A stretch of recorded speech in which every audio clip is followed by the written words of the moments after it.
was asked to share my call or calls or how I came to sign Called Out.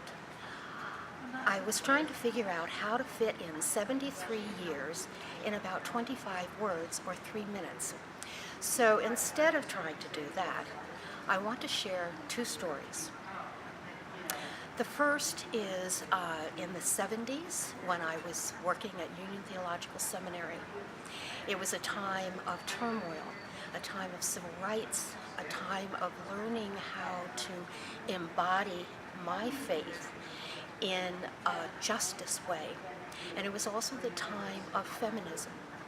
During the 70s at Union Seminary, we had Carter Hayward, Beverly Wilden Harrison, innumerable women who gave voice to who they were and allowed me to find my voice.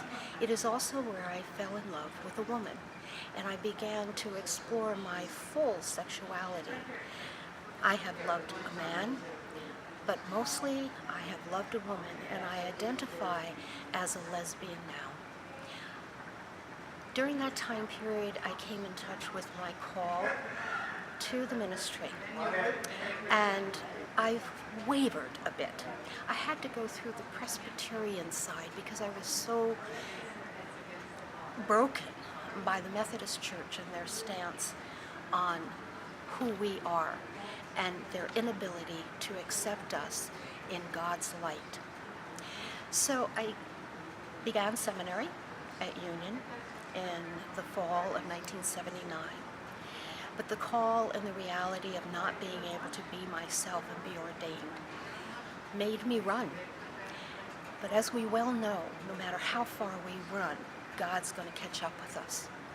So my second story fast forwards to the winter of 2001 when my mother died.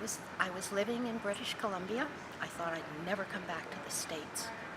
I had a lovely home, a beautiful woman that I loved, the classic picket fence and little dog in the yard. God and I had a deep argument because I knew that if I came back and accepted my call within the denomination that I passionately love, the United Methodist Church, Colleen could not come with me. And so I chose God. And to this day, she and I are very close, and I'm very grateful for that, and she's very supportive of my call, and she is thrilled about my signing Called Out. But she knows, too, that there were broken hearts for that. I'm going for mine. I did accept the call in 2001.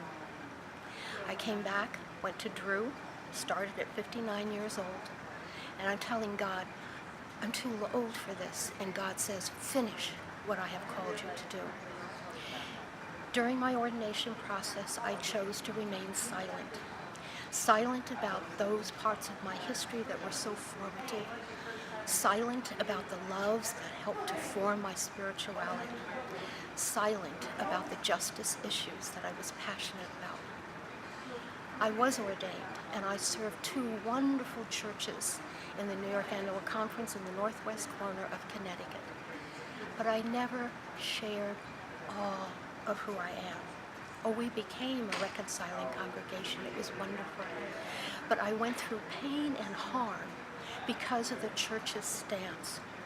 And I have to say, it's not the entire church. There are many allies out there, and they are the ones who also gave me the courage to sign my name on the Called Out, because I don't want anyone else to go through the harm and the silence that I went through.